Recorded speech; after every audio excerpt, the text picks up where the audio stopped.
Hello, ഇന്ന് നമുക്ക് അല്പം കൂമ്പ് തോരൻ വെച്ചാലോ. അതിനായിട്ട് കൂമ്പെല്ലാം ക്ലീൻ ചെയ്യാം. അതിൻ്റെ കരിന്തൊലിയെല്ലാം ഇളക്കി കളയുക. അതിന് ശേഷം നമ്മളിങ്ങനെ മേളി വശത്ത് നിന്ന് ഇങ്ങനെ കട്ട് ചെയ്തിട്ട് അതിൻ്റെ കറ പോകാനാണ് എങ്ങനെ ചെയ്യുന്നതെന്ന് പറയാം. ഇനി കൊത്തി കൊത്തി നമുക്കറിയാം. ലാസ്റ്റ് വരുന്ന ഭാഗം ഒരു തണ്ട് പോലത്തെ ഒരു ഭാഗം വന്നല്ലോ, അതങ്ങ് കളയാം. ഇങ്ങനെ കൊത്തിയെടുത്ത് ഉപയോഗിക്കണം. കണ്ടോ, ഈ ഭാഗം നമുക്ക് കളയത് അരിഞ്ഞാൽ കഴിക്കും. അതുകൊണ്ട് നമുക്കതങ്ങ് കളയാമേ.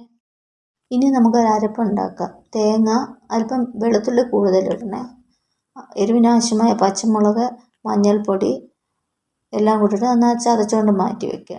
അതിന് ശേഷം ഒരു പാൻ അടുപ്പത്ത് വെച്ച് വെളിച്ചെണ്ണ ഒഴിച്ച് കടുകിട്ട് പൊട്ടിക്കാം. ഈ അരപ്പിട്ട് ഒന്ന് വഴറ്റാം. അതിന് ശേഷം അരപ്പ് വേവാനായിട്ട് ഒരു തുള്ളി വെള്ളം നമുക്ക് ഒഴിച്ച് ഒന്നുകൂടെ ഒന്ന് ഇളക്കാം. അതിന് ശേഷം അരിഞ്ഞു വെച്ചിരിക്കുന്ന കൂമ്പിട്ട് ഒന്നുകൂടെ ഒന്ന് ഇളക്കിയെടുക്കാം. അതിന് ശേഷം ഞാൻ അല്പം ചെറുപയർ പരിപ്പ് വേവിച്ചതാണ്, ഉപ്പിട്ട് അതും കൂടി ഇട്ട് കൊടുക്കാം. കരിവേപ്പില ഇട്ട് കൊടുക്കാം. ഇതിനാവശ്യമായ ഉപ്പും കൂടി ഇട്ട് കൊടുക്കാം. വീണ്ടും ഒന്നുകൂടെ ഇളക്കി അടച്ചു വെച്ച് നമുക്ക് ഒരാവി കയറ്റാം ചെറുതായിട്ട്. അതിന് ശേഷം ഒരു 2 സ്പൂൺ വെള്ളം കൂടെ ഒഴിച്ച് നമുക്ക് ഒന്നുകൂടെ ഒന്ന് അടച്ചു വെച്ച് വേവിക്കാം. അതിന് ശേഷം നമ്മൾ തുറന്നെടുത്ത് ഇതിനകത്തെ വെള്ളമെല്ലാം പറ്റിയെന്ന് ഉറപ്പായി കഴിയുമ്പോൾ നമ്മൾ 2-3 പ്രാവശ്യം നന്നായിട്ടൊന്ന് ഇളക്കിയെടുത്ത് ഡ്രൈ ആക്കി എടുത്തു കഴിഞ്ഞാൽ നമ്മുടെ സ്വാദിഷ്ടമായ കൂമ്പ് തോരൻ തയ്യാറായി കഴിഞ്ഞിരിക്കുന്നു.